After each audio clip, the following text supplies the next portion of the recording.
For us, the residency came out of someone pouring into me. It was 2011, in my early 40s, I've been a pastor almost 20 years, and my district superintendent said, hey, they're going to be doing this kind of leadership development, kind of 2.5-year process at 12 Stone, and I get to nominate one person, and and he nominated me. And at first, I was really flattered. So I get there into my first session, and I realized there were two groups in the room. One were the rising stars in their 20s, and the rest of us were in our 30s and 40s, the guys who had gotten into a rut and really needed to kind of regroup and rebuild ministry for the next generation.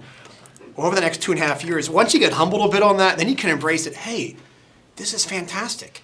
And out of that, God began to really birth within our church as they saw changes in me that, because I'd been at my church a while and going, wait, something's happening in our pastor.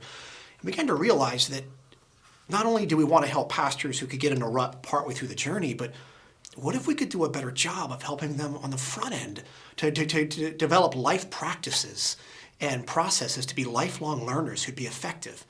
And so by the time the early part of 2013 came around, the opportunity was presented to us to pursue starting a residency. And so for us, it really came where someone threw not only me, but our church a lifeline and said, hey, we think you all are worth pouring into in that your best days are yet to come.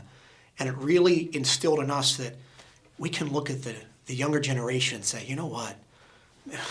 They can do fantastic. We think that they can be awesome. But some people have just got to love them enough to say, you're worth it. And because some people did that to us, God used it to plant a seed to say, hey, you know what? Why don't you do that to others? This kind of a kingdom principle here, And so it was transforming for not only my life, but for our church. And we're very grateful that someone threw us a lifeline that out of it, we ended up becoming participants. We think that was pretty awesome.